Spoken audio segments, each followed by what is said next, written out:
On connaît tous cette angoisse, le petit grain de sable qui vient gripper toute la machine. La panne qui tombe au pire moment, l'erreur qu'on n'avait pas vue venir et qui bloque tout. On se dit souvent qu'il faut réparer plus vite, être plus réactif. Mais et si la vraie solution, c'était pas de réparer, mais de s'arranger pour que ça n'arrive tout simplement jamais? C'est la grande question, n'est-ce pas? Comment on fait pour anticiper les pannes avant qu'elles nous tombent dessus? Peu importe le domaine, que ce soit une ligne de production, un logiciel ou même un service client, le défi reste le même. Comment on arrête de passer notre temps à éteindre des incendies pour enfin prendre de l'avance? Comment on fait pour sentir le vent tourner avant la tempête? Parce que soyons clairs, aucun système n'est parfait. Jamais. Aussi robuste qu'il paraisse, il y a toujours des faiblesses cachées. Des petites fissures qui dorment là, parfois pendant des mois, et qui attendent juste le mauvais moment pour provoquer une catastrophe. Donc la vraie question, ce n'est plus si ça va lâcher, mais plutôt où ça risque de lâcher, et bien sûr, comment on peut l'empêcher. Bon, pour y voir plus clair dans tout ça, voici notre feuille de route. D'abord, on va parler de la prédiction des défaillances. Puis, on plonge dans le vif du sujet. L'AMDEC, qu'est-ce que c'est? On verra ensuite comment on calcule la fameuse criticité. Après ça, on détaillera la méthode pas à pas en 4 phases. Et pour finir, on découvrira que les bénéfices vont bien au-delà de la simple gestion du risque. Allez, c'est parti.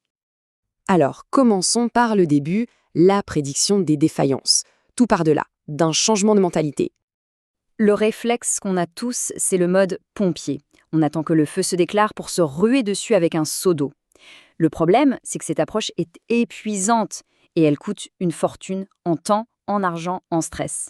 La vraie bascule, l'approche intelligente, c'est de passer en mode architecte, c'est-à-dire d'aller chercher les points faibles de la structure avant même qu'elle ne tremble et de les renforcer.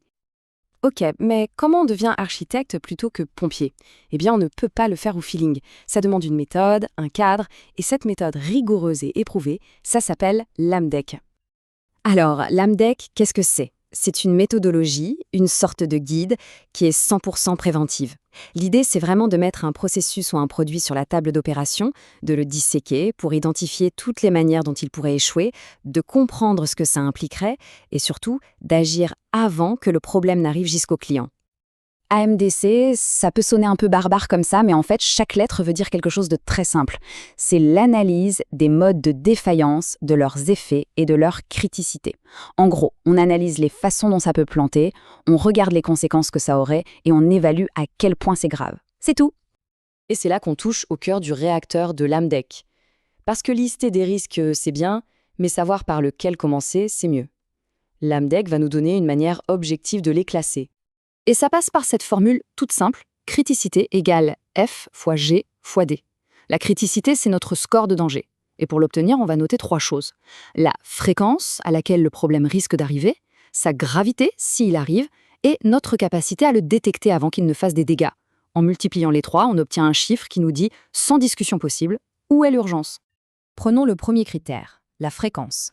C'est là que la méthode est maligne. Fini les « ça arrive souvent » ou « c'est assez rare ». Non, ici on met des chiffres. On définit une échelle claire. Par exemple, une note de 1 si ça arrive moins d'une fois par an. Et une note de 5, disons, si ça arrive plusieurs fois par semaine. Tout de suite ça change tout, on parle la même langue. Et on applique exactement la même logique pour les 2 autres lettres. La gravité, le G, est-ce que si ça arrive, c'est juste un petit désagrément pour le client ou est-ce que ça met carrément sa sécurité en jeu? Et enfin, la détectabilité, le D, est-ce que le défaut est hyper visible, genre un éléphant dans un couloir, ou est-ce qu'il est quasiment indétectable, un vrai ninja, jusqu'à ce qu'il soit trop tard? Chaque critère a sa propre échelle de notation. Et voilà, on multiplie nos 3 notes, F fois G fois D. Un problème qui arrive souvent, qui est très grave et qui est quasi impossible à détecter, eh bien, son score de criticité va exploser. Et ça, c'est un signal lumineux qui clignote en rouge sur notre tableau de bord. Ça nous dit, c'est par là qu'il faut commencer. C'est un guide pour l'action hyper puissant. Bon, la théorie, c'est une chose. Mais concrètement, sur le terrain, comment on s'y prend pour faire une analyse AMDEC? Pour bien travailler, il faut 2 outils principaux. D'abord, la grille de cotation. C'est notre dictionnaire commun, le document où on se met d'accord sur ce que veut dire une note de 1, 2, 3, etc. pour la fréquence, la gravité et la détection. Comme ça, pas de débat. Et puis, il y a le tableau AMDC. C'est notre grand cahier de bord, là où on va tout noter, tout analyser. Ce tableau, il faut l'imaginer. On prend un processus et on le découpe en toutes petites étapes, ligne par ligne. Et pour chaque ligne, on se pose les questions qui fâchent. Ok, à ce moment précis, qu'est-ce qui peut foirer? C'est notre mode de défaillance. Et si ça foire, qu'est-ce qui se passe? Ça, ce sont les effets. Et pourquoi ça foirerait? Ça, ce sont les causes. Une fois qu'on a ça, hop, on note F, G, D, on calcule C et on passe à l'étape suivante.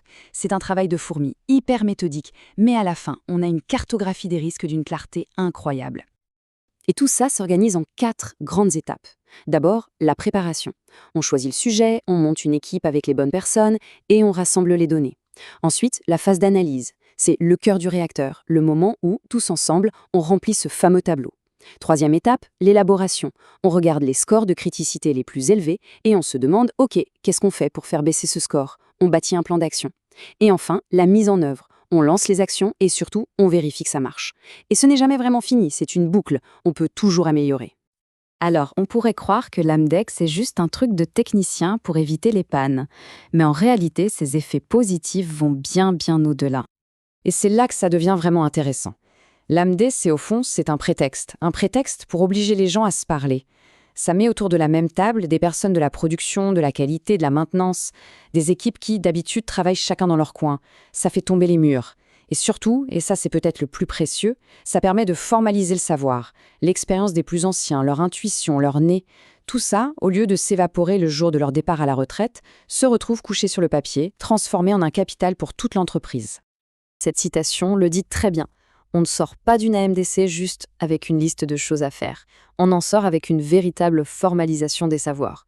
Chaque analyse devient une page de l'encyclopédie de l'entreprise. C'est une mémoire vivante, hyper précieuse. Finalement, on voit que l'AMDEX, c'est beaucoup plus qu'un outil pour les experts de la qualité. C'est une véritable philosophie, une culture de l'anticipation. Et ça laisse avec une question assez vertigineuse. Qu'est-ce qui se passerait si on appliquait cette logique, cette chasse préventive aux problèmes, à tous nos projets du quotidien? Je vous laisse méditer là-dessus.